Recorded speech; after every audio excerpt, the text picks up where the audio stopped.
Hey everybody, guess we're going to have no intro today on there because I just jumped right in. Today we are talking about the TORI Resume Writing Award competition. So let me just back up really quickly and say I'm Laura DiCarlo of Career Directors International. And if you're currently thinking about starting or actively building a resume writing or career coaching business, I'm so glad you've joined me. In this show, we share tools, strategy, and mindset tips that lead to your ultimate success without the stress. So today we're going a little bit different direction. We've been doing these wonderful interviews with resume writers and career coaches on how to grow your resume writing business or start your resume writing business and avoid all the pitfalls and mistakes that can happen when you're going into business for yourself. Today we're talking about the power of a 2024 TORI Award, and that may not seem to be on topic, but it really is, and you're going to learn more as we talk today. So we are currently streaming on CDI's Facebook page, YouTube channel, and LinkedIn page. But since the platforms, they often mess up, I'm going to ask you that when you comment in the chat, please provide your name the first time so I know who I'm talking to. And if I say we can see your name, then you're golden for the rest of the comments. But otherwise, just let me know because it's more fun when I know who I'm talking to and I'm not here all by myself. Listen, if you don't know me, my goal is to become your not-so-secret superpower. At Career Directors International, we provide everything you need to love and excel at what you do so you can make a difference while earning an exceptional living as a career industry professional. So let me be all fun here. I'll put my topic up on the screen. So we're talking about growing your resume writing business with a TORI Award. That's a Toast of the Resume Industry Award. But before I go into that, I want to ask you to do three things. First off, if you're with me now, say hello in the chat. You can just share your name and hi, give me a hashtag newbie if this is your first time coming into the show. Just do something interesting. I want to know who I'm talking to. Second, if you have questions, this is the perfect topic. I'm going to be sharing common questions that I get asked over and over again about the TORIs, but this is the perfect time. If you want to know something, put it in the chat. And third, if you like what you're hearing, be sure to like, follow, or subscribe. Depends on what platform you're on, so that you don't miss out when we go live every Wednesday at 3:45 p.m. Eastern. So, okay. We are continuing our journey into startup and success secrets of self-employed resume writers and career coaches. So you may be wondering, how do the TORI Resume Writing Awards fit in with that? I can't wait to tell you. So today I'm going to share with you the ROI, or the return on investment, of entering the TORIs, tips for TORI entry and preparation, and answers to the burning questions I always receive, which I refer to as myth debunked. Again, I'll also be taking any questions live that you drop into the chat. So let me just take this off of the screen here because we don't need that there as we go forward. So let's talk about the ROI of entering first. So yes, entering, not just winning or getting nominated. Oh wait, I have a comment in the chat here. So let's see. Ooh, Marie Platt, TORIs make all the money. Yeah. Yes, Marie is tell us how many times you've won a TORI in the comments, Marie. So yeah, TORIs are definitely a moneymaker. I call them the cherry on top is being nominated or winning and all that visibility. But there's still a tremendous amount of benefits you can gain if you aren't nominated or aren't a winner the first time you enter. So I've got 7 ways you benefit just from entering that I want to share with you here real quick. So first of all, you win, and as Marie said in the chat, you pretty much overnight become a business success. Yeah, Marie says 30 or 40 TORIs, and you're probably wondering, why would somebody do that many if you won once? Well, there's kind of a benefit to keeping your name in the forefront. But let me stick to just winning once, getting nominated once. So the thing I like about the TORIs, and yes, I'm going to talk more about this later, I did build so much of my career success on awards that I won initially and then had to stop entering because I started running the awards. But they truly have been found in the 24 years we've been running them, and even before when I was entering other competitions, the number one lowest cost, yet highest return on investment that you can find to grow your business. And when you see the testimonials from winners and nominees, it's just crazy how so many of them say their businesses literally changed overnight, doubling, even tripling, allowing them to command higher rates, work with their ideal clients, you name it. A couple of points. The TORI winners page is the most popular, most visited page on the CDI website for both job seekers and resume writers. People understand the value of awards, and it helps you stand out against, I know I keep saying it, the 1.5 million people calling themselves resume writers on LinkedIn. And I'm sorry, the majority of them are fast food providers and not gourmet meal providers that job seekers really need to succeed. Having an award allows you to stand out as a coveted value add. And there's lots of opportunity. We have 10 categories every year. And we haven't always had 10 categories, but for the last several, we've had 10 categories. That means 50 chances to be nominated because there are 5 nominees in each category and 30 chances to win. That's a lot of opportunities to make a name for yourself just by making the time to select, fictionalize, and enter your best work. And let's see, Marie says it's probably the most visited page in our industry. Yeah, I don't have the statistics, but it probably is. Joan Blumenthal says, hi, Joan. I'm so glad you managed to join me today. Listen, the other thing that I think is just crazy about the TORIs, and obviously after 24 years, it's not going to change. And I'm fully transparent about this. There's not a lot of competition. I go out of my way to promote the TORIs because I know what they did for me. I've seen what they've done for others, but the truth is that I think the most people, this is individuals entering 1 to 10 categories, the most ever, I think is 76 people entering for 50 nomination opportunities. The least is like 40. It's just crazy. And we're going to be sharing tips across social media in the days to come. And if you check out the replay, I have links to these resources. These are tips from winners like Marie Platt and many judges who are also former winners. And some of them are part of the CDI certification committee. But they're sharing these great tips about one of the big barriers to winning or getting nominated is just having the courage to enter.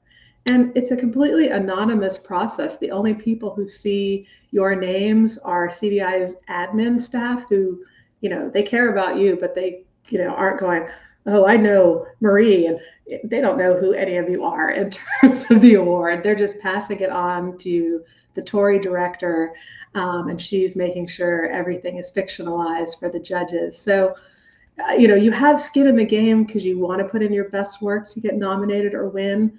But the worst thing that's going to happen is you're going to get feedback and you're going to learn about it. Also, the other thing about entering that I love, and I mean, I'm still on number 1 about winning and getting nominated, is that some people still think the TORIs are all about the most fancy resume. And it's honestly never been about that. The judges share over and over again in some of those resources. You're going to see that writing always trumps design, and some of the most beautiful resumes never even make it to nomination because the writing wasn't strong enough. But almost half of our categories are what we call classic design, meaning you're not even allowed to put a chart in those resumes. You can't do anything more formal than a few highlights of color or a line. So this is open, this is opportunity for everyone. And then my final point on these particular barriers and why you wouldn't want to try to become a nominee or a winner by taking a chance is this isn't, despite the fact that it's like a career business making opportunity for almost everyone who's ever won and many of the nominees, um, is that it's low cost. It's, if you entered one category, it's going to cost you $40. If you entered all 10, it's going to cost you a whole $250 because we have price breaks for quantity, because we know what it can do for you and we want you to do it. Let's see. A Facebook user says, "Hi, Laura. I can't see your name, so let me know who you are." And Marie says, "Yeah, sad but true. You know, I'm trying every year. It's about rah, rah, rah, trying to encourage more people to take a chance, because just imagine, you know, if your marketing became easier, not necessary.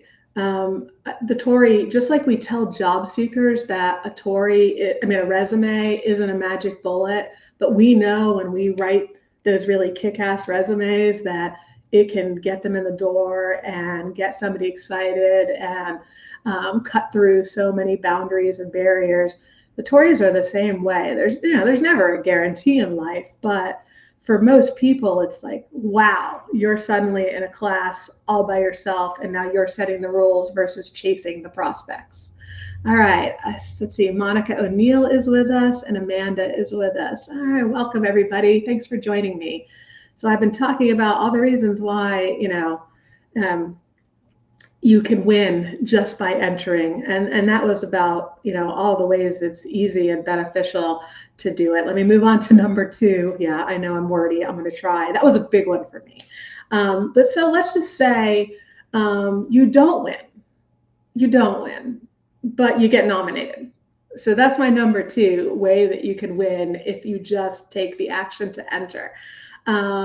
Because our nominees, we've got quotes, and anything I share with you today, it's on the website. It's with somebody's face, unless they ask to be. We have one anonymous quote, and we have a few we just don't have headshots for, but their full names, company names are there.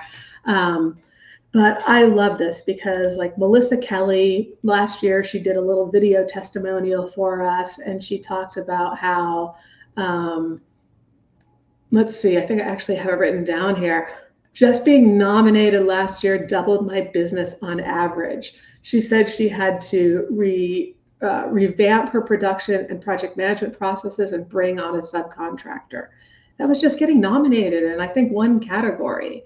And then we had another, their name is on the site, but it's older, and they're always like, "Why do you quote me?" Well, they said, "I received more press coverage for the nomination than I have received for virtually any other publicity over the course of the first 11 years in business."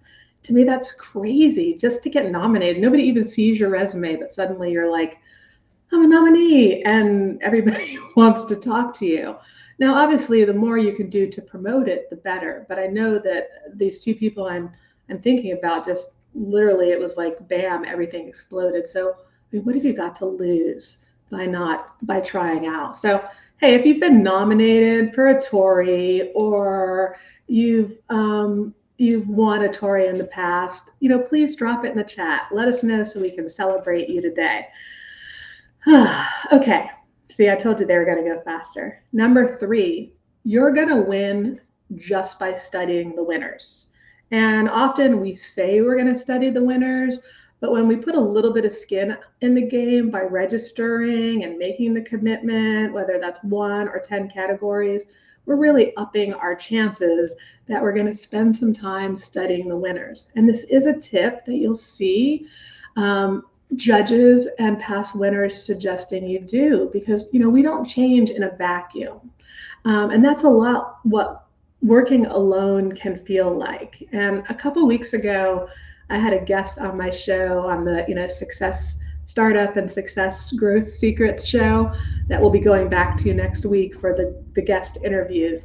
So Grant Cooper, I have completely elaborated on what he said, but he mentioned, before he became a member of a professional association, he thought, like I believe many self-proclaimed professional resume writers and almost all job seekers think, and that is that resumes are like a fast food drive-through.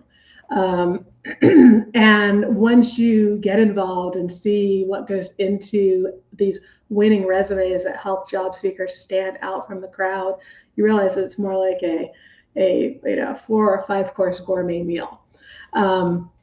So I'm sure that sounds like I'm getting off track here, but the reality is that you don't know what you don't know.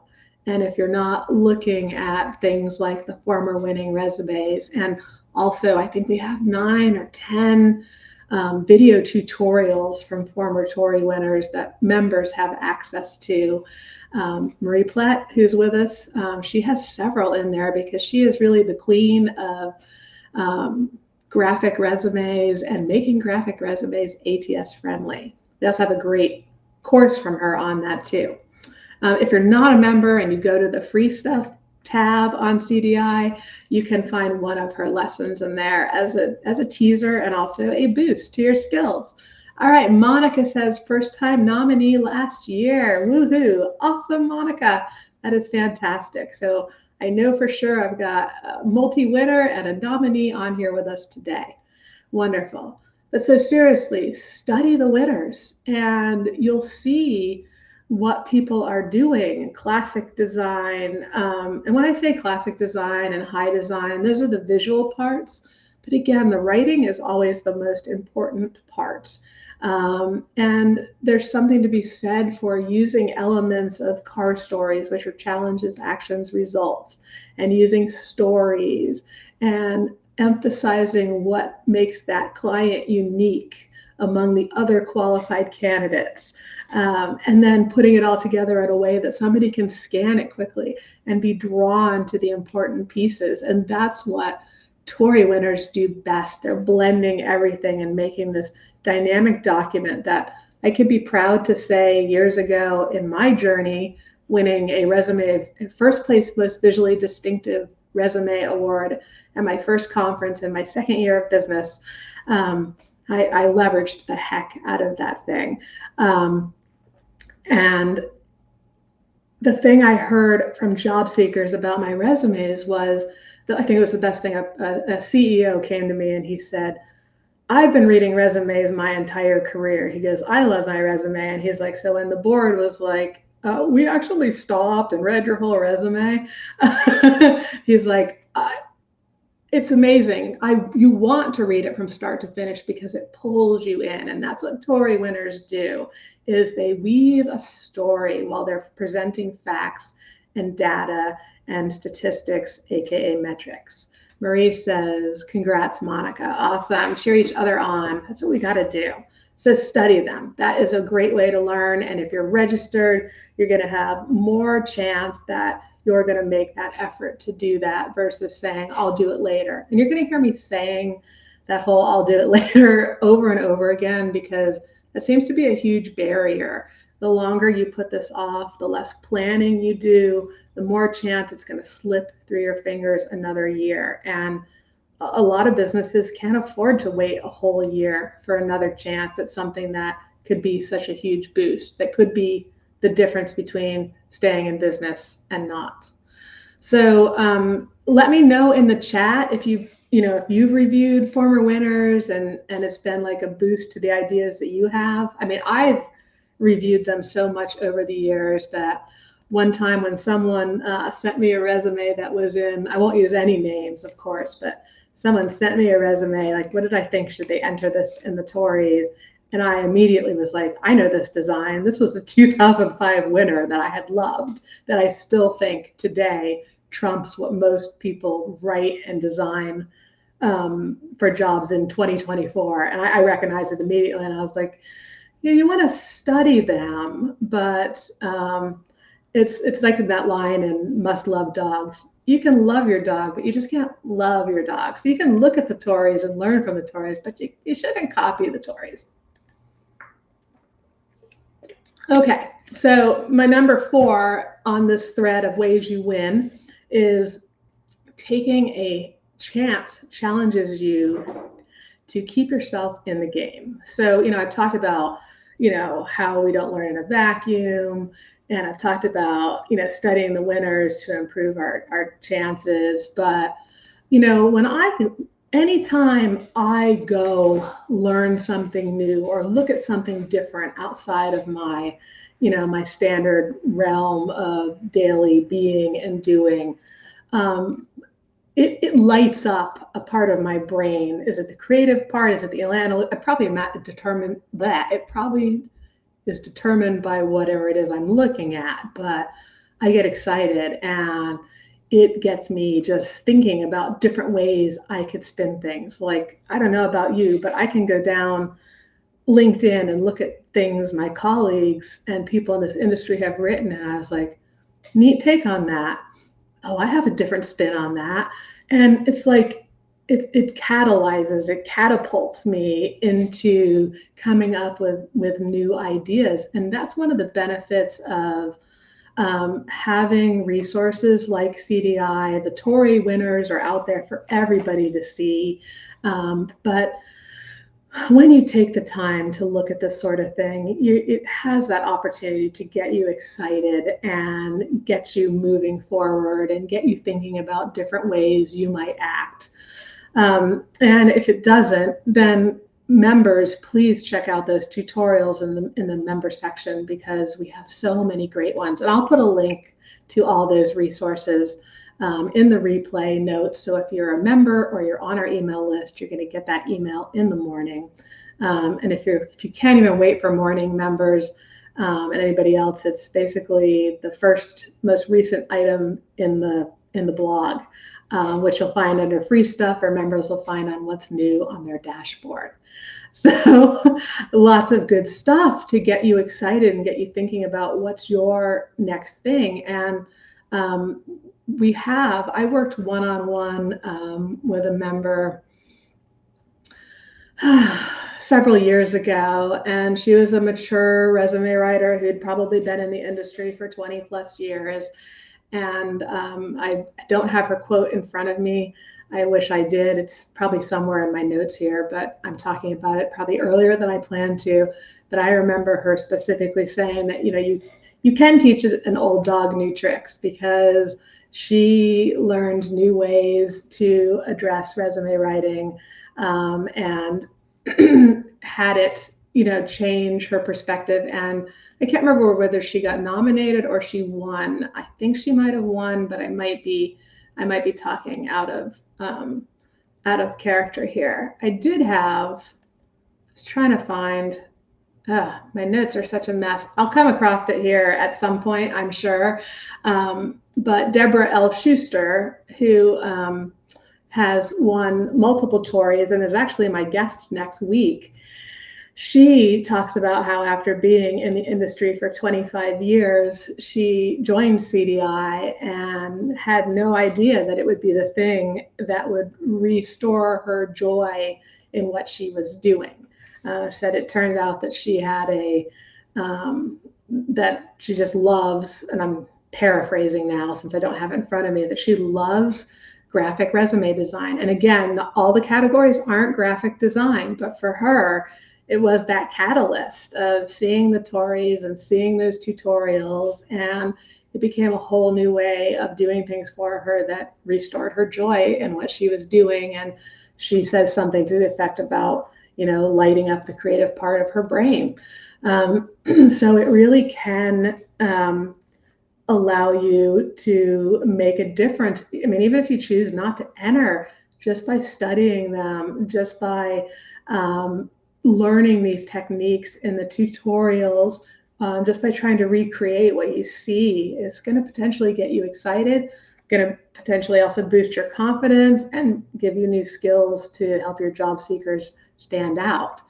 I'm not sure this fits here, but I've talked about how big I am on the TORIs, and I just want to say, I'll tell you a few things that I feel are huge things I accomplished in my business because I was an award-winning resume writer, and because I won one in, like I said, in my second year. And job seekers, had they ever heard of the organization or the award? No, but they understood a first place, most visually distinctive resume writing award. And if they'd wanted to verify it, they absolutely could have.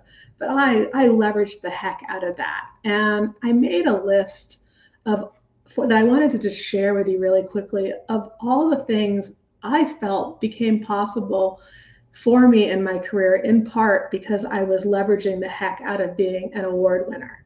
So first off, it's how I was closing 4-figure sales to clients of all levels in the 90s. And when I say all levels, I mean new grads, people stuck in retail who knew they were worth more and had skills and potentially education to leverage on up the chain. So we're not talking about, oh, she just worked with executives or anything like that.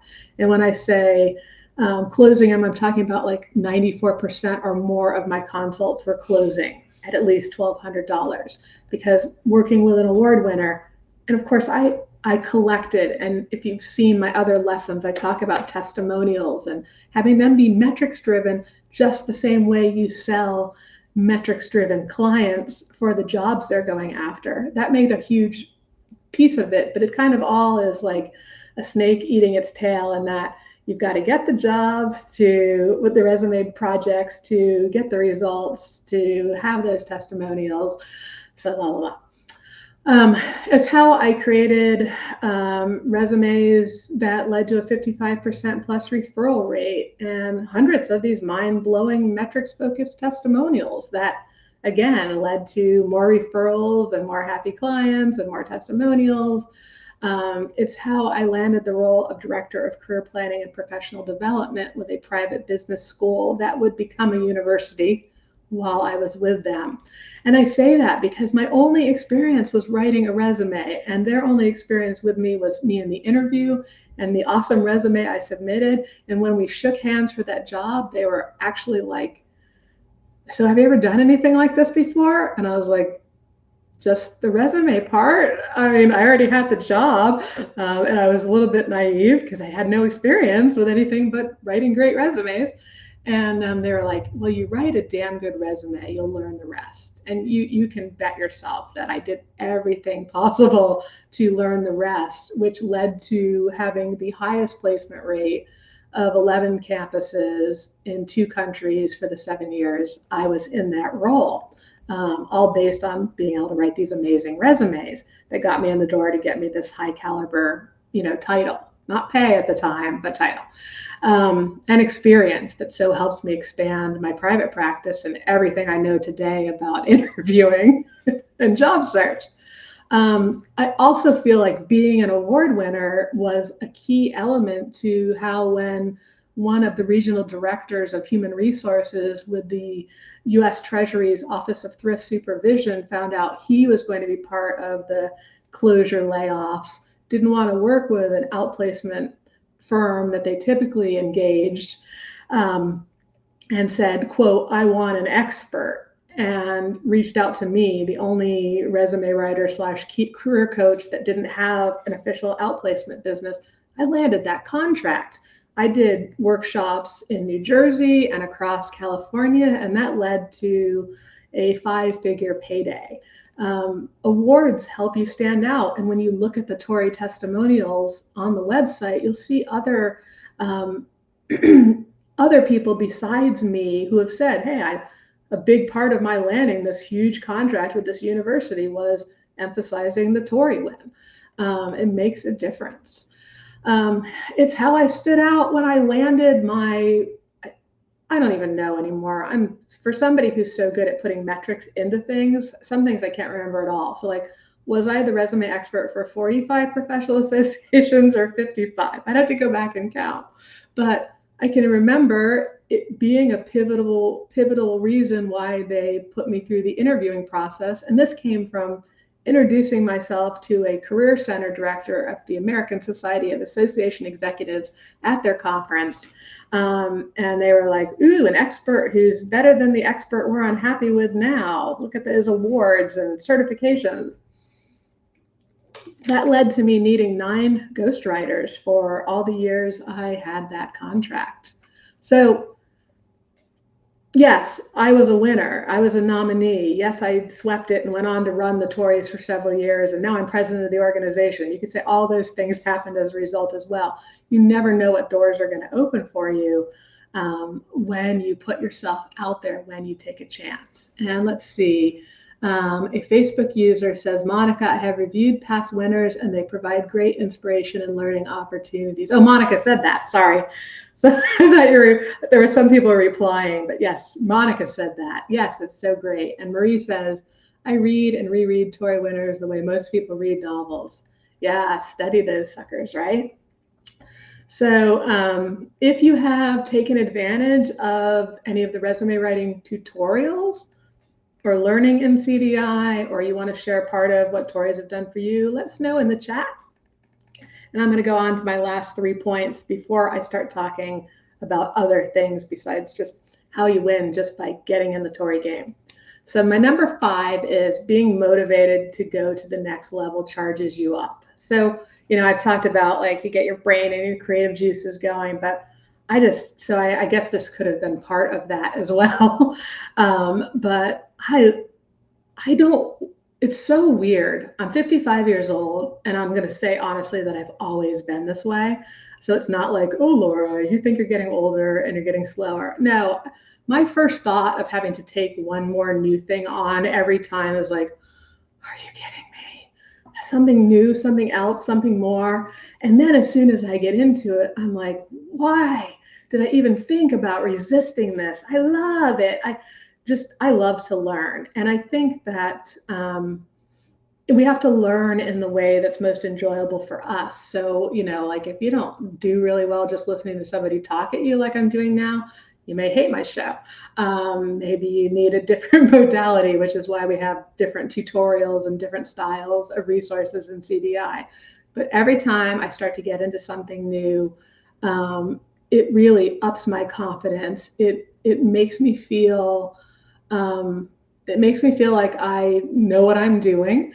It makes me feel like I'm ahead of the crowd, like I have something to offer, like my clients are going to win, my members are going to win because of me. So I feel like when we give ourselves this opportunity, because when you get into the TORIs, so you're making changes, you're up in your game in your documents, you're studying winners, you're possibly learning some techniques, you're challenging yourself. It gets you excited. And I think that is, if you read anything, like I follow this neuroscientist on Instagram, and he just posts these great tips about, just the small little things we do to engage our brain can determine, how successful we will be as we age, how much memory we retain, la, la, la. He's like, just 5 minutes of dancing, just 11 minutes of vigorous walking, just X minutes of reading something new. So that leads into my next one. I'm without a script here. I just have talking points. So I'm talking over things. My 6th point is solving puzzles build brain muscles, which pays off in the TORIs. So pretty much already said it all, but you want to add something about how keeping fresh and on top of resume writing with the TORIs. If you want to say something about that in the chat, anyone, please feel free to do so. I think you know where I'm coming from. I don't need to say anything more about that. I will say one more thing, and that is in terms of just learning new things, even if you decide not to use them. Like one year I did 45, this was 2015, and I did 45 different training programs. And a number of them required me to travel to a destination, meaning I got out of my comfort zone and was at an event. And they weren't all in my exact sphere of influence. But I absolutely loved that there was not one single thing I went to, even if it had nothing to do with what I did, that I didn't walk away with an idea that was reflective upon my own business and my own marketing strategy, which, let's face it, is part of what writing resumes are. It is marketing strategy. So putting yourself into a new space, while it can be a little stressful in the beginning, just has such rewards and opportunities to pay off. And then just reiterating with number 7, those multiple winners and nominees each year. Again, if I think 46 people maybe entered last year, and again, that's me jumping in the dark because I think we've had 40 to 70 something individual participants in the past. up to 10 categories. Some people do all 10, some do one. It's all over the spectrum, but 50 chances for nomination and 30 to win. Those are pretty darn good odds that I wouldn't want to pass up. All right, I'm going to do something a little potentially squirrely here. I'm going to try to share my screen. And I know I had a delay. I've actually got this open on another device, trying to see how many seconds it takes for you to see my screen as well, or if you're ever going to see my screen. You might not. Geez, still not up there. Okay, well, that's really fun. There it is. Okay, so look away if you get dizzy. I'm going to scroll to the top really quickly.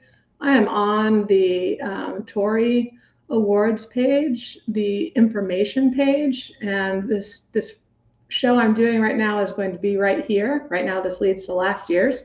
It'll be right here if you want to watch the replay. This is where we have tons of information on the TORIs, examples of classic resumes, understanding do's and don'ts of classic resumes, jumping to the testimonials, jumping to the winning resumes, benefits, cost-benefit analysis, la, la, la, the 7 ways you win in a much shorter way than I did today.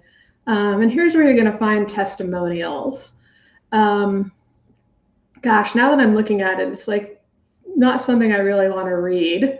I was thinking I was going to, but you're going to see a lot in here from people who 2x'd and 3x'd their businesses. We've got several videos from TORI winners. We've got a whole nother page here of testimonials. Like Melissa, I told you earlier, I've had a really good problem. Just being nominated last year doubled my business on average. I've had to revamp my production and project management processes, and I'm looking to bring on subcontractors. Yuvika, 2x'd her business. I mean, she thanks me in CDI, but it's because of what she learned and put into the TORIs. So this is where you're going to come to see these success stories. I'll just focus on just one here, Amy's, because I always remember her telling me it on the phone and me saying, will we please put that in writing so other people know? But she says, the TORI was a game changer for my business. Almost immediately, I had more engaged clients from the market that I am continually seeking to attract. In fact, many of my clients find me because they are seeking a resume writer whose expertise has been impartially validated. Also, I find that mentioning the TORI helps in marketing me effectively on my website and when cold calls come in. Overall, the TORI has given me more visibility and more professional credibility than I had prior to the win. But lots of good stuff here. All right, I'm going to stop sharing and just move on because I know you can all go and look at that. It's probably going to take a minute for that to to roll up. I want to tell you just a little bit about the 2024 TORIs, but first let's see. So, all right, thank you to the user who said we can see it on Facebook. I was watching my phone on LinkedIn and it took forever. It's 7 seconds when I tested it. It was like 11 today. So Marie says, over the past years, the TORI page featured winners from 10 years. Now people have to click on a link to review past winners. This shines a greater spotlight on current winners. Yes, absolutely. We had to do that because one of the things about the winner page that's super cool is that, you know, we list all 5 nominees for each category, and then we show a thumbnail, a clickable thumbnail of the winner's resume with the winner's name and a link to the winner's profile. And you can imagine after, you know, I think we have the actual thumbnails of resumes going back to like 2016, that gets to be a pretty heavy page, even with all the magic that a professional web page designer can offer. So it's now set up that, yeah, you see the first page and you have to click to load more to get to other pages. But even before we did that, Marie, if you look, like Marie and Tiffany Hardy have spent some time on there sharing their testimonials and explanations, trying to help other resume writers to see the value, and those are in the testimonials. But Marie has information, I think it's Marie, and you can correct me if I'm wrong, about how you keep entering because job seekers look and they want the newest, best. And yes, there are plenty of resume writers who are still leveraging, like, I'm still doing things off of awards I won a couple decades ago. But if you're active with job seekers, more power to you when you show up again and again and get to say, like Marie said at the beginning, being a 30, 40x award-winning resume writer. And that's led to her creating trainings for CDI, doing one-to-one with others to learn her strategies, speaking at conferences. And she says, always have to have a winner in the can. Yeah, absolutely. So, okay, 2024 categories for the TORIs. We're keeping it simple. For many years, we kept switching it up, and we seem to have kind of a winning recipe for popularity in categories that most people can relate to. So we have these categories for 2024. Same as 2023, folks, but if this is new to you, you're going to hear it for the first time. So we have difficult transitions, and if it doesn't say the word classic in the name, it means it's a high design category where anything goes. You bring it, you bring that slick marketing madness. So difficult transitions, classic difficult transitions for the much more subdued looking resume where you actually have do's and don'ts. High tech, classic high tech, sales, healthcare, executive, classic executive, new graduate, and classic new graduate.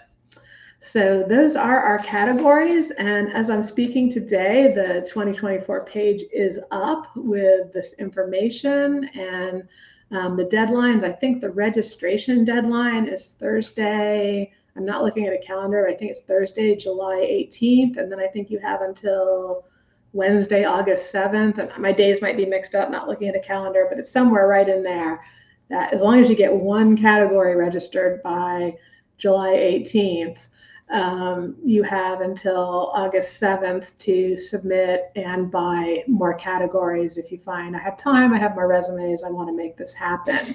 I want to share, let's see, I have a little banner here that shows you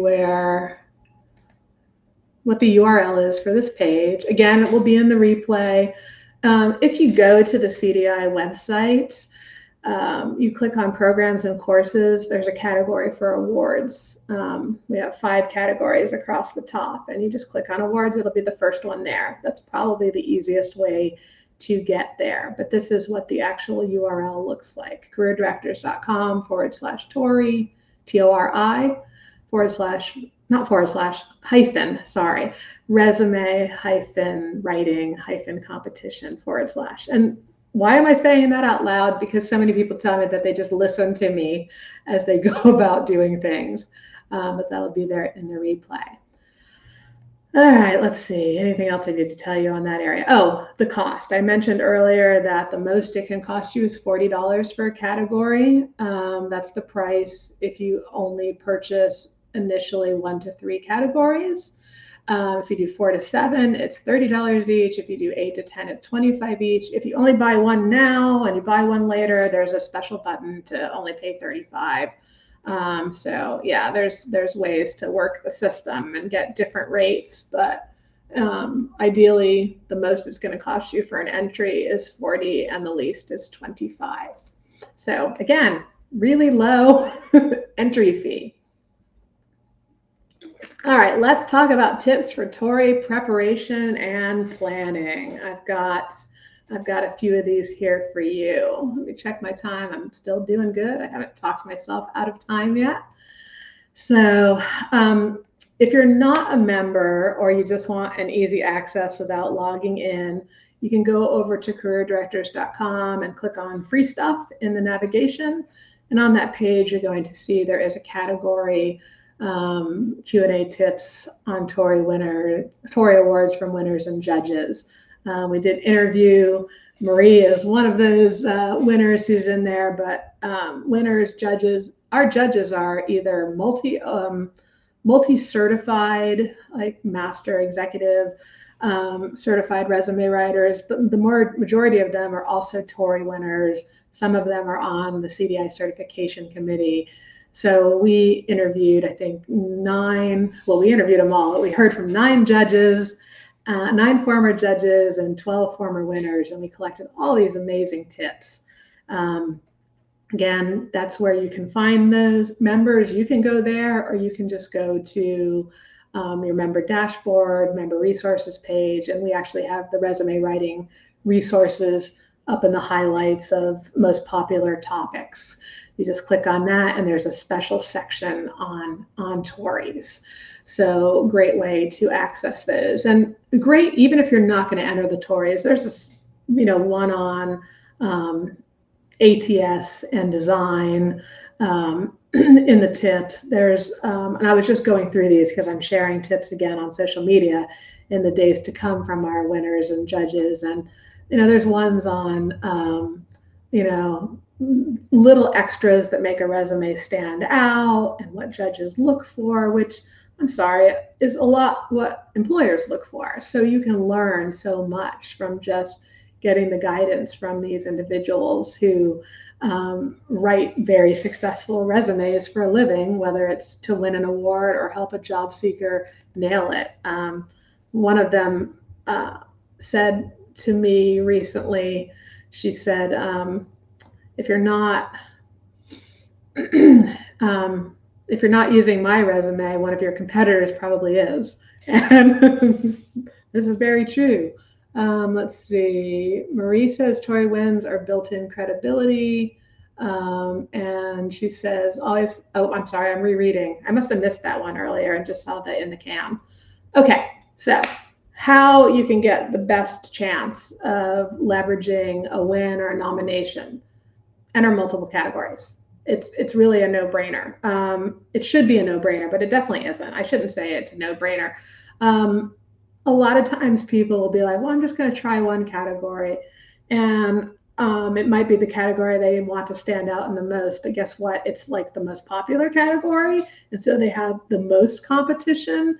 And if they would have entered another category, they would have had a better chance. But we don't have a crystal ball. We don't know which category is which in advance. And obviously it's like anything, like raffle tickets. People used to get mad at me. I'm like, I have a magic power.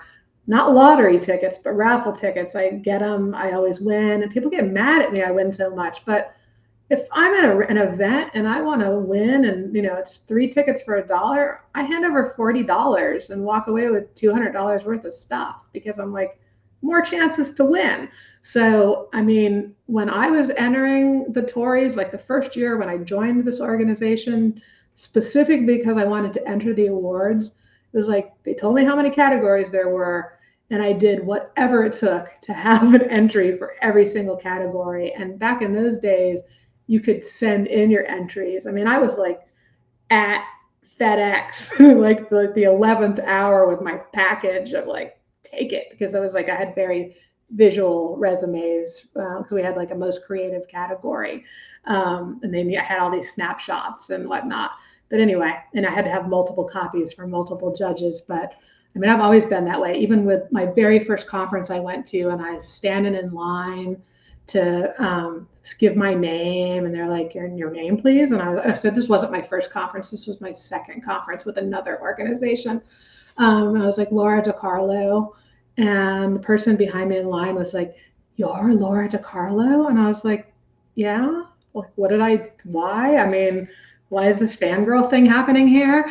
And she's like, you have more resumes in America's best resumes for America's best jobs than any other resume writer. And I'm like, I do? I mean, I knew I had a lot, but I'd never made a comparison. I knew I had 18 resumes in the book, but I had never gone and looked to see how many anybody else had. And had built a relationship with the author off of that and ended up doing some other things with him, but still had never known that. But why did I have 18 in the book? Probably because I submitted 18. They didn't, I can clearly remember it was like the first book I ever submitted to, and it was like, you're not going to give me a limit, so I'm going to submit every awesome resume I have, because the more chances I take, the better chance I have. And I probably submitted more than 18, but I had 18 in there. So my point is, if you're frustrated because you see, oh, the same people always win, it's because they know it works and they enter multiple categories, upping their chances. I'm on the back end. I see how many people enter and sometimes get totally passed up for, even if they've been like total winning mavens in the past.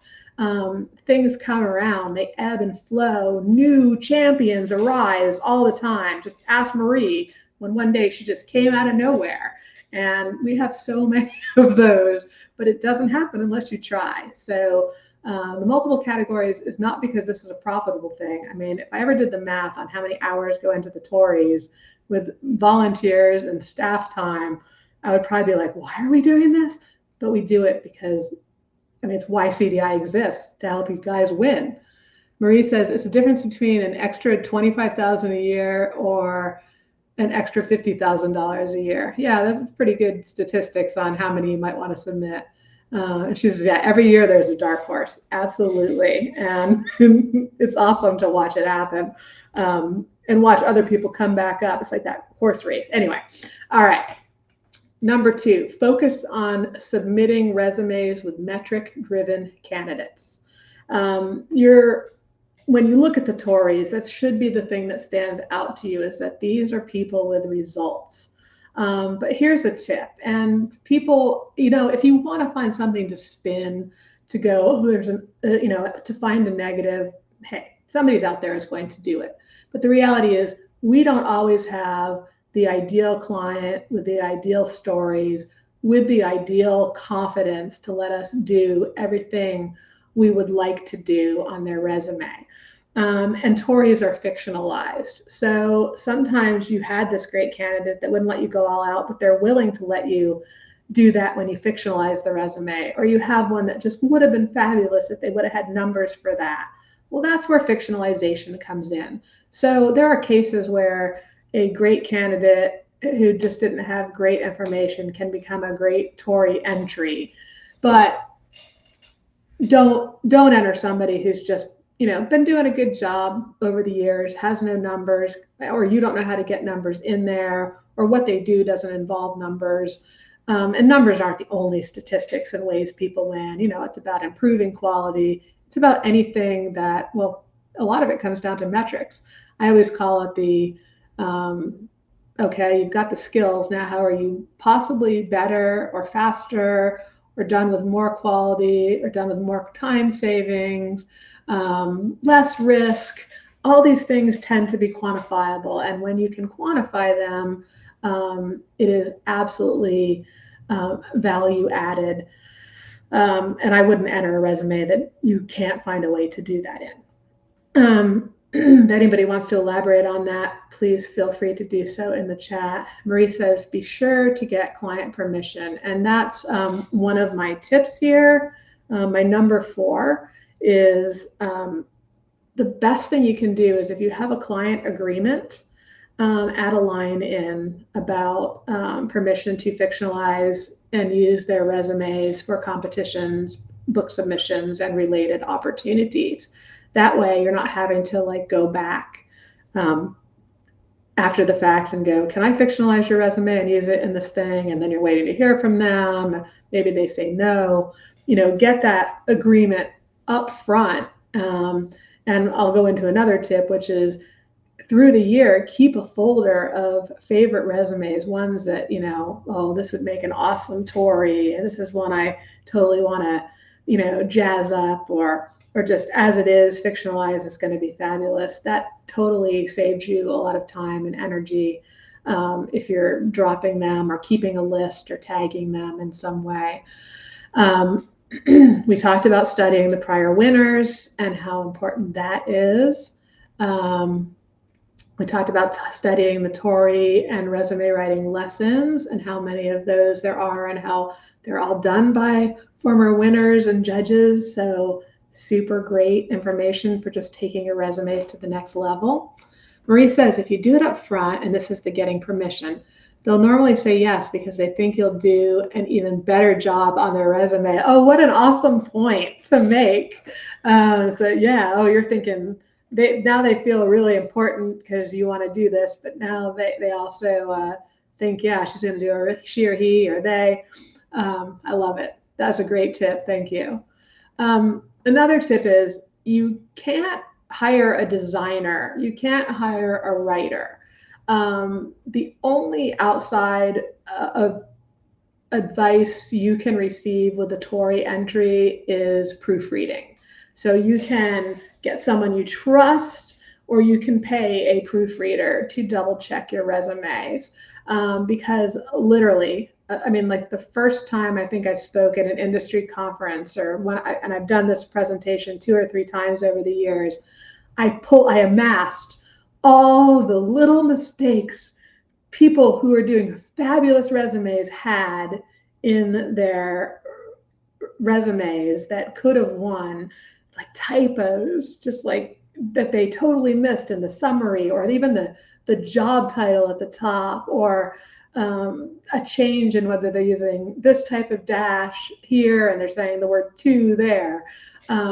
You need that second set of eyes. I wouldn't recommend trusting yourself. And I have 4,000 copies of a book that luckily I did sell them all, but we had to put 4,000 little stickers on the back page because somehow, despite proofreading every single iteration of that little pocket-sized book, I ended up without the final digit on the phone number to contact us to buy more copies. It happens. It happens. So you've got to proofread.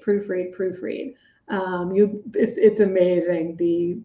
Even former winners who was like, ooh, look at that.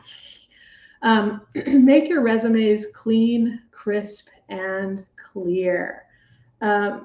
Design is important, but especially in the high design resumes, how a resume looks is important, but you can just muddle it, like get excited about, I'm going to pull in all the bells and whistles, or, ooh, I just need to fit this one last thing in. Again, remember, this is fictionalized. So that actually means you don't have to, that you might have had 5 jobs carefully squeezed into a 2 or 3 page format when you created that resume for the job seeker. But now that you're using it for a TORI, you can cut some of that out. And have the benefit of space, and how in an ideal world, with your knowledge and expertise as a top resume writer, you would have wanted to do it. So remember, it's got to be visually enticing, whether it is the classic design or the high design categories. All right, a LinkedIn user says font. We don't specify, I mean, this is one thing and a really big pet peeve for me is organizations or resume writing teachers who want to say your margins must be this and your font must be that. Some of the most successful resumes come from people who never learned a thing about professional resume writing, but they're amazing writers, marketers, designers. I would never suggest not using a standard what do you call it? The fonts that like Microsoft Office comes loaded with, because you're just running too much of a risk of a system not recognizing it. Even like, for example, yesterday I was like kind of cursing at my computer because over the last couple of weeks I've been trying to save Word documents as PDFs, and I've been getting these error log files, and I'm like, what is happening? So finally I Googled the problem.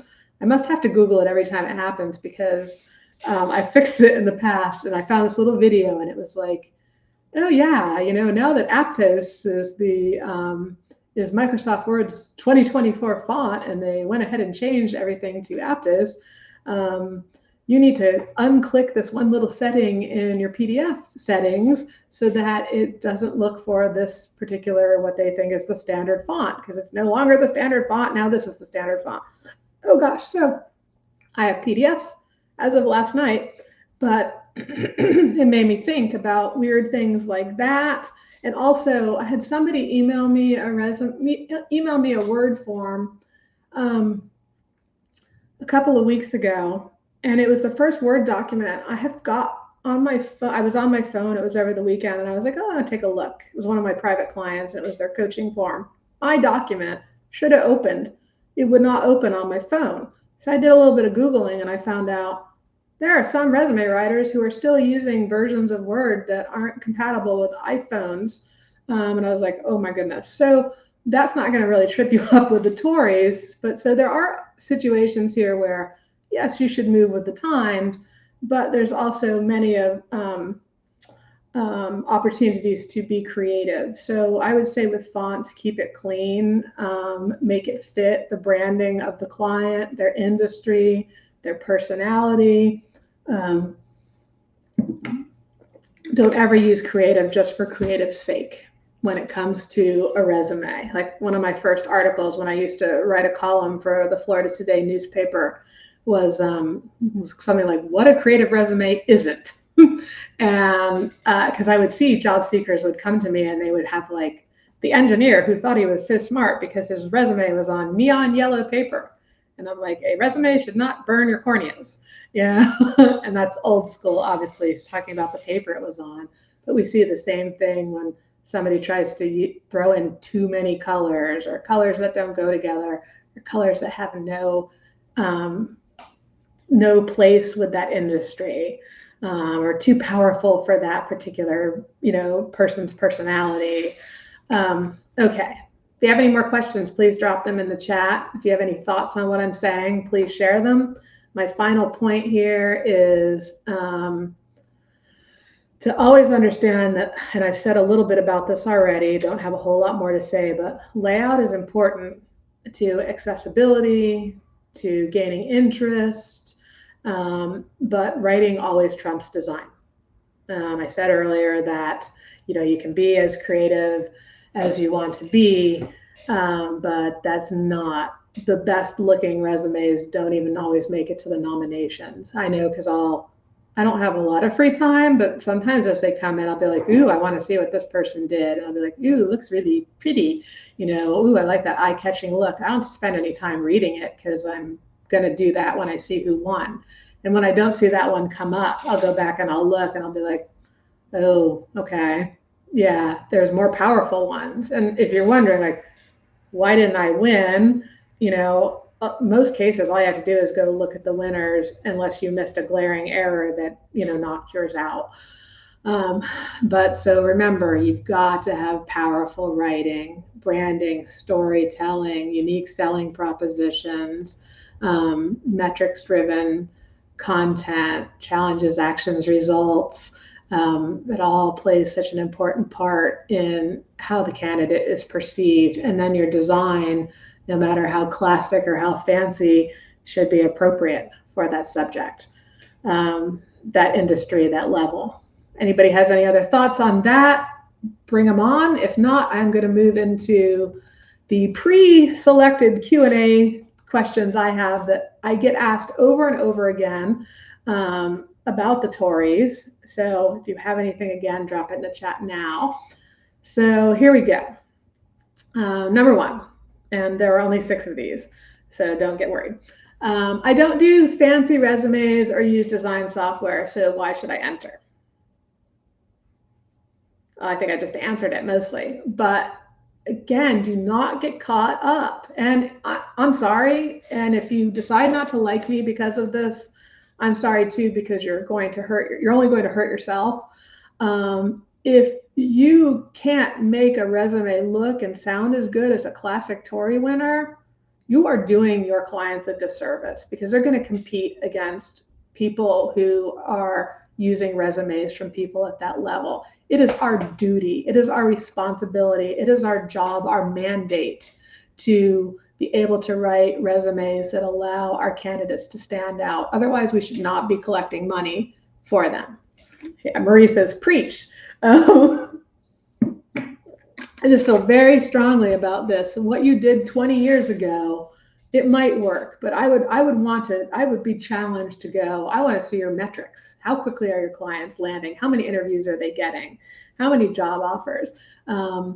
And when I did the survey last year, the critical industry analysis survey, the majority of people who answered the question about how quickly are your clients landing positions had to pick the I don't know answer. So just because you're not hearing anything doesn't mean no news is good news. So I don't mean to be bratty. I exist. I do what I do. I gave up a flourishing private practice with all those writers and contracts because I kept going to conferences and having resume writers and career coaches with the same aches and pains in their business. And one of them is if you put energy into standing out by being the best at what you do and not just settling for, well, I've heard some success stories, this works. It all falls into place so easily.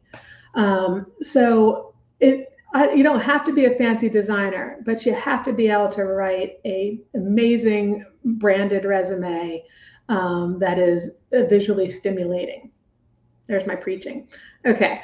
And if you can't do that now, look at what you're going to learn and how much more awesome you're going to be at the end of this and how much more money you're going to be able to command. Even if you don't win or get nominated, nobody knows you didn't win or get nominated. I mean, they'll know you got nominated and didn't win, but they wouldn't know anything else because we don't go, oh, so-and-so entered and they didn't even get nominated. I don't have the energy for that. I'm trying to lift people up. Okay, can I enter if I'm not certified? What if I've only been doing this for a year or so? So I get asked that a lot, and it doesn't matter. I mean, I don't know if I was certified when I won my first award. I think when it comes to marketing and writing, I mean, people are coming from all different industries here and entering, like second career is common for resume writers. And if you come from marketing or PR, if you are a professional writer, if you are a desktop publisher, which is now a graphic artist, I mean, there's so many different areas that could build up these skills that have nothing to do with certification. Certification might build your confidence, and it's another way writers like me have stood out over the years, but it's not required in any way, shape, or form. In fact, when I was first learning in this industry, and yeah, I do come from writing and graphic design, but when I was first learning in this industry, I was reading everything I could get because there weren't places like CDI where everything was tailored to helping resume writers and career coaches succeed. So I was reading all these books on marketing and whatnot.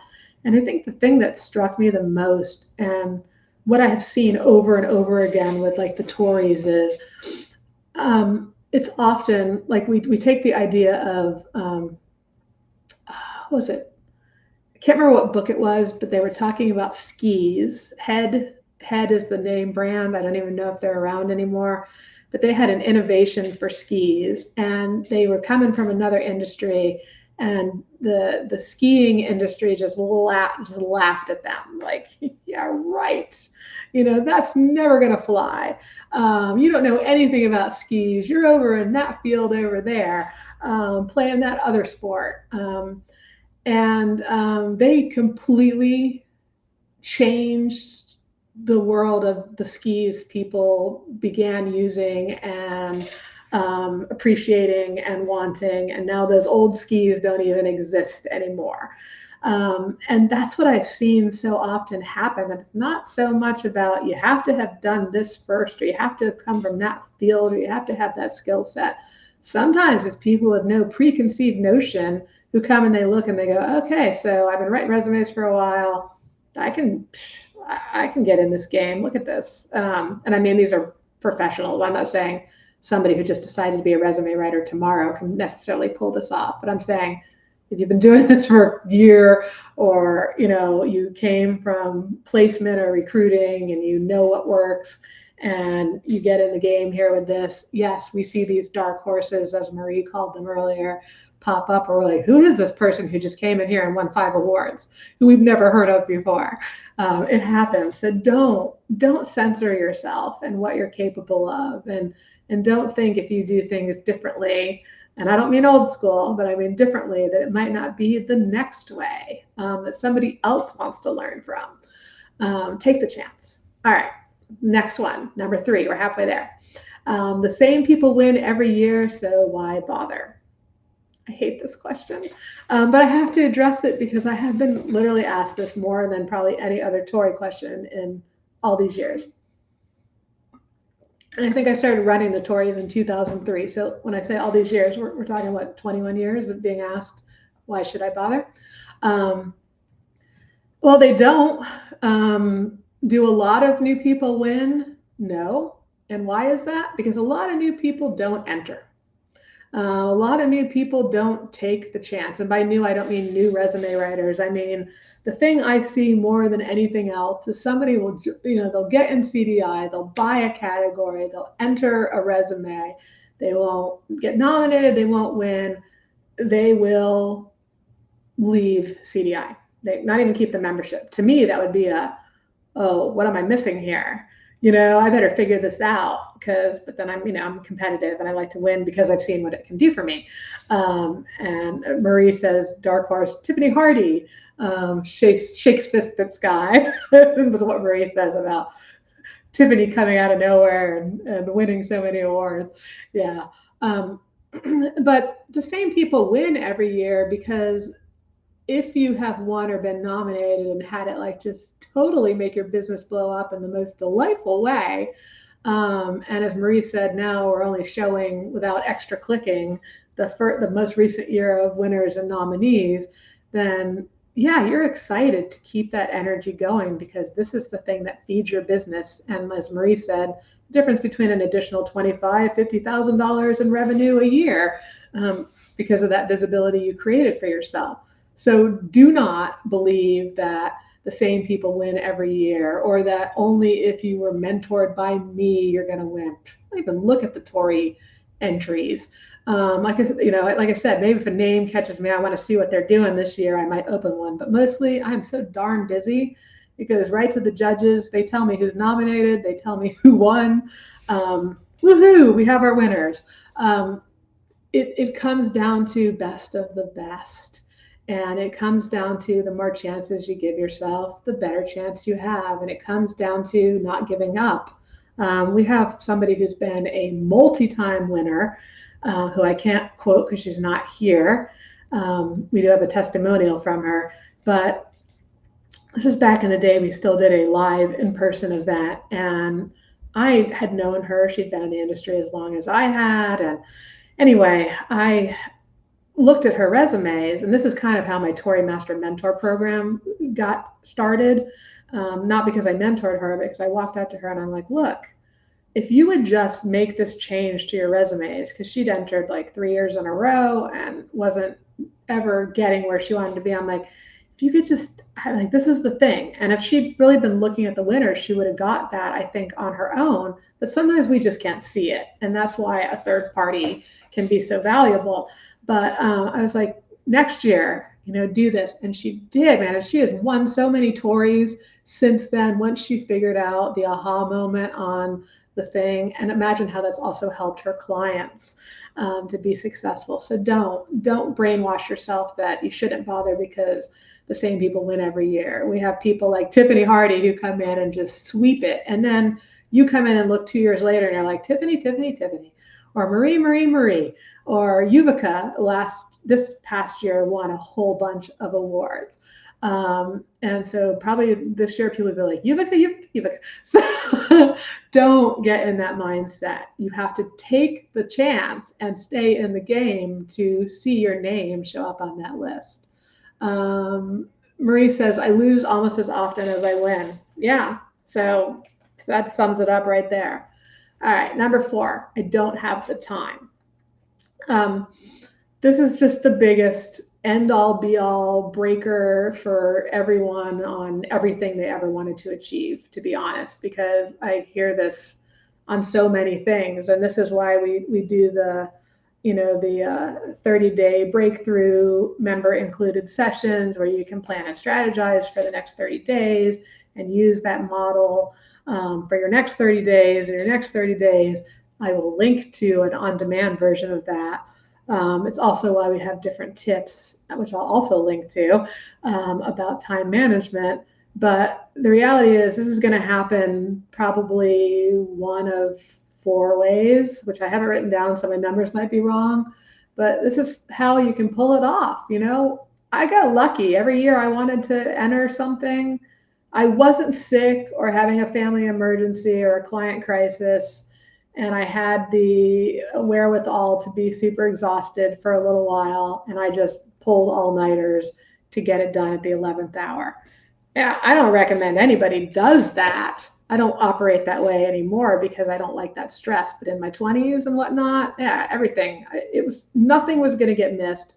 But in a lot of ways, that's pure luck because I can't tell you the number of times somebody has come and they're like, oh, I waited and I got sick and now I can't do it and I lost out. Well, this is your business. So we need to have a little bit more planning whenever possible. So more likely, and when you see the tips from other TORI winners, they say they tend to start months in advance. And that's why I'm talking to in April for a competition that closes in August so that you have time to fit it in.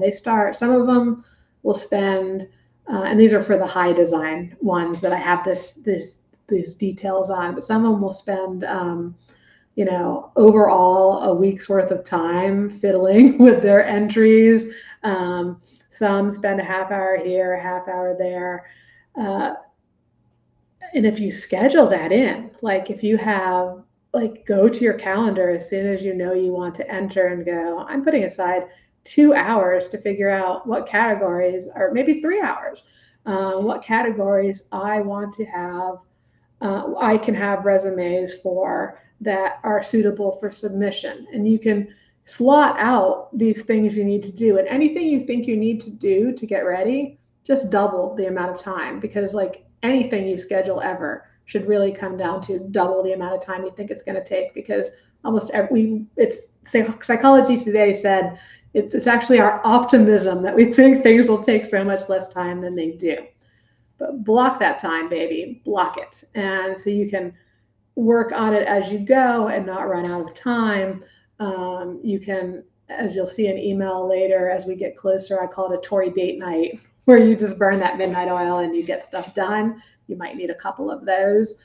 Try very, very hard not to leave it until the last minute, or guess what? You won't have the time. But the reality is, I don't care how busy someone is, you don't change your destiny if you don't find the time to do something. And we all have time, even when we think we don't. I can remember working with a job seeker one time who she had 3 jobs. The poor thing was just worked to death, just trying to make ends meet.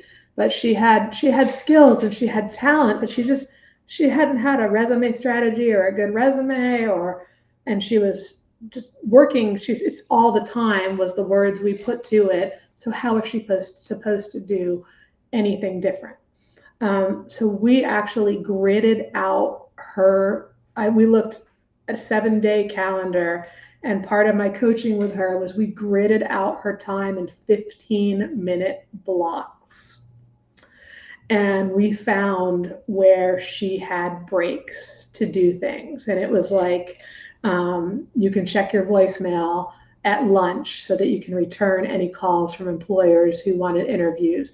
You can use this 45-minute slot for this strategy. You can use this 15-minute slot for this. And I mean, that was what the girl had to work with. And because she had a desire to make it happen, she worked it and she changed her situation. So we have the time. We might just not want to make the time. I worked also one time with a resume writer who wanted to write a book. And, she took my advice and she found the slot on Sunday where the kids were with her mom. And I made her, I wanted to make sure she stressed that she really wanted to use her Sunday for this. Because I'm never wanting somebody to take from their weekend if it's not going to bring them pleasure and fulfill a goal and whatnot. She's like, yes, it will give me joy to do this on Sunday. But somehow, as we kept working together, those Sundays always kept going to something else. So, excuse my language, but I got her to create on her calendar what we call the oh shit block. Excuse my choice of words, but we always experience that if you put aside this time for you to do something, especially people in our industry, we tend to like, oh, they need me or this or that. So we were actually carving out an entire second block of time so that when you inevitably gave up the first one to a family or client emergency, you had the second block to get done what you wanted to get done. So you've got April, May, June, July. You've got a little over 4 months right now to find the time. And I believe you can do it. And if you believe you can do it, let me know in the chat. Okay, number 5. Why would I enter when I didn't even get nominated in the past? Well, I kind of lumped in and already covered this. Because you learn, because you realize that what you entered either that year, and this is also a very interesting thing. We actually have testimonials where members have said, I resubmitted a resume and it was up against other people. And maybe they did tweak it some with what they had learned in between, but a resume that didn't even get nominated 3 years ago goes on to win. So there's an argument for, Marie says, I ran out of time today. Well, we went over, Marie, so thank you for joining us and sharing all your great bits of wisdom. Everybody else, I'm close to wrapping up, I promise. So just because you didn't get nominated doesn't mean you haven't grown since. Give yourself that opportunity to learn from, look at the winners, who won, why did they win, be objective, get any emotion out of it and use it as an opportunity to better yourself for your clients. And remember that the judges have a really hard time because it really does bring in stellar resumes. They are best of the best and they struggle to pick them. So just because you didn't win the one time doesn't mean you wouldn't win the next time, especially if you continue to grow and learn. And then the last question is an easier one. Can I submit a resume I entered in a prior year that didn't win? Well, yes, I already answered that. So yes, you can. You can re-enter a resume. So again, the TORIs are open now. So, make sure you go over there. I've had the link up on the screen for a long time while I've been talking. It will also be in the replay. But July and the registration deadline is going to be here before we know it. I do want to point out to you, and you will see this in the email that's going out in the morning and in our social media posts, that I have done something different for 2024 that I have never done before. And that is, I want to see people succeed. I want to see them give themselves multiple opportunities. So, and I think I might have actually put something about it in the social media post that went out today as well. But anyway, I have a bonus for anyone who decides to go all in and do all 10 categories, registering for them in April, which is, again, brings it down from $40 an entry to $25. So $250, all 10 entries is going to get you a seat in my private Zoom event, which I don't actually have this in my notes. I'll tell you the date. I think... Great, Laura. When is it?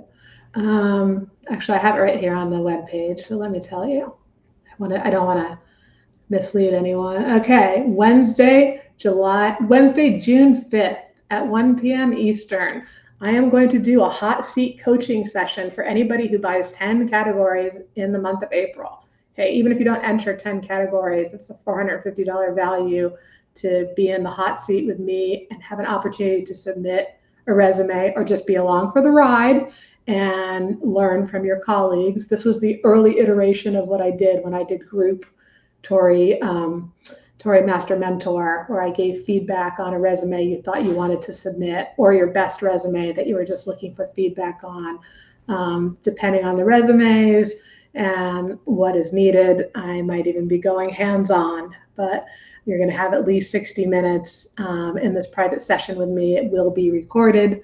So it's going to be a great opportunity to, if you've been wondering, what is it I'm doing? Why aren't I getting nominated? Or what do I need to do? Or is this even a good resume choice? This will be your opportunity to find out for me for free, basically, as long as you purchase your 10 categories. So that is on the registration page listed. Don't have to do anything special, just purchase before then. So before we go, let me tell you about my next guest. And I'm really excited to see who of all of you enter the TORIs. But my next guest, as I said earlier today, is a TORI winner, Deborah Schuster of the Lettersmith. And perfect timing. Again, she's won several first and second place TORIs since she began entering in 2021. And I said earlier how I had this great testimonial from her and I didn't know where it was, but she says, joining CDI is one of the best things she's ever done for her business, because even though she's been writing resumes for 25 years, when she joined, it took her to the next level. Not just winning the awards, but as she says, restoring the joy in what she does. She says it turns out that creating high-impact resume graphics is one of her favorite parts of her job. That while her primary skill is writing, the graphic design engages another side of her brain. So Deborah's a generalist with wins from new graduate to high tech. She tends to attract more mid to senior level job seekers and engineers. Her services are resume writing, interview prep, job search strategy, and LinkedIn profiles.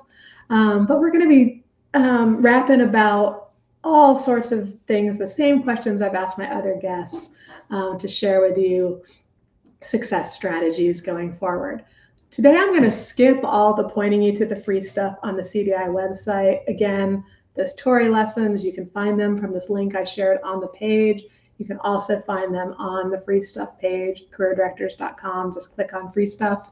But I don't want to overwhelm you with all the other CDI stuff, because I just want you to focus on the success of the TORIs.